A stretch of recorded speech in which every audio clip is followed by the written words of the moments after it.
දෙවනි අදියරේ ලිස්ට් එක අපේක්ෂාවෙන් හිටපු ඔන්න ඔයාලට ගොඩාක් සුභාරංචියක් කරගෙනයි මම මේ වීඩියෝ එකෙන් ආවේ.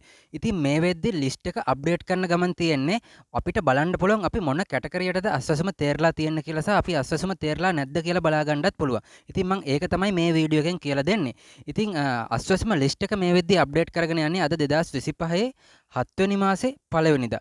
ඉතින් එතකොට දෙවනිදා වගේ වෙද්දි ලිස්ට් එක අපිට බලා ගන්න පුළුවන්. නමුත් අපිට QR අංකේ හරි අපේ ඩෙන්ටිටි නම්බරේ හරි තියෙනවා නම් දැන් අපිට බලා ගන්න පුළුවන් අපි අස්වැසම කීයේ දීමනාවටද තේරලා තියෙන්නේ කියලා.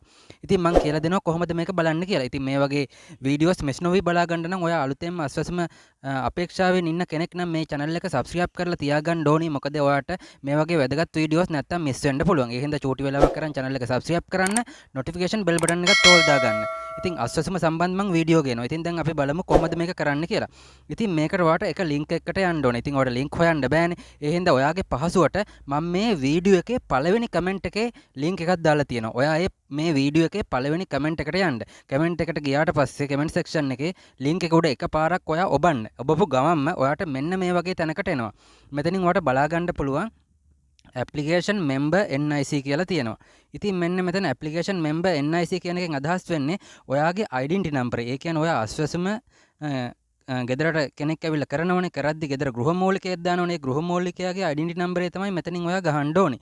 දැන් මම මෙතනින් application NIC එක ගහනවා. ඒ කියන්නේ ඔයාගේ identity number එක ගහනවා. ඉතින් හිතන්නකෝ ඔයාගේ QR අංකය තියෙනවා නම් ඒකත් ගහන්න පුළුවන්. ඒක ගහන හැටි මම මේ identity number එක ගහුවට පස්සේ පෙන්නන්න.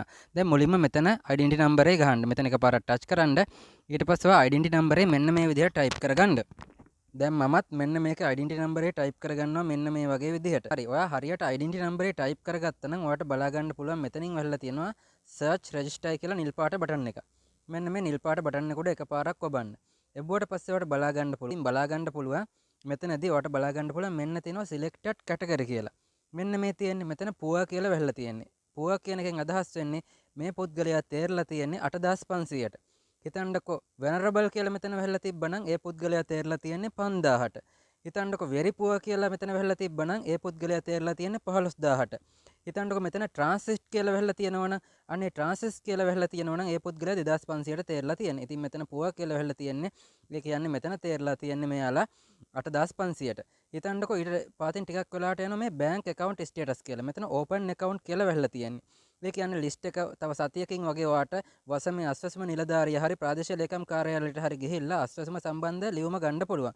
ඒ ලියුම ගත්තට පස්සේ ලියුම අරන් ඔයා බැංකු වලට යන්න ඕනේ. ඒ කියන්නේ රජයේ බැංකු, ලංකා බැංකු, මහජන බැංකු, NSB, RDB වගේ බැංකුවට ගියාට පස්සේ ඔයාට බැංකු account එකක් හදලා ඊට පස්සේ ඉඳන් ඔයාට සල්ලි වැටෙනවා. ඉතින් මෙන්න ඔයාට බලා ගන්න පුළුවන් මේ විදිහට තමයි selected category එක බලන්නේ.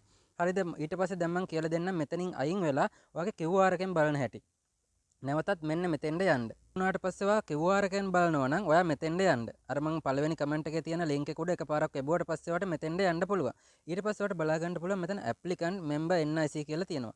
මෙතන පාතර වගේ පොඩි ඊතලයක් තියෙනවා. මෙන්න මේ ඊතලේ උඩ එකපාරක් ඔබන්න එබුවට පස්සේ මෙන්න බලා ගන්න මෙතන වෙනවා application reference HH number කියලා. අන්න ඒකට dot එක දාගන්න. ඔන්න ඒකට select කරගත්තා.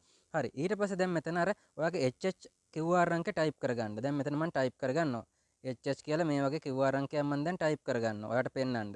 හරි. ඔන්න මම දැන් QR අංකේ හරියට type කරගත්තා. ඊට පස්සේ මෙතන search register කියන නිල් පාට බටන් එක උඩ එකපාරක් ඔබනවා. ඔන්න එබුවට පස්සෙත් අර ඉස්සල්ලා විදිහටම වැටෙනවා. ඒකෙත් මෙතන selected category කියලා බලා ගන්න පුළුවන්. ඔයා තේරිච්ච category එක. මේකේ තියෙන පුවා කියලා 8500 category එක. ඒ හින්දා ඔයා මේ වගේ වීඩියෝස් මිස් නොවි බලන්න නම් මගේ channel එක අනිවාර්යයෙන්ම subscribe කරන්න. සුබ දවසක්.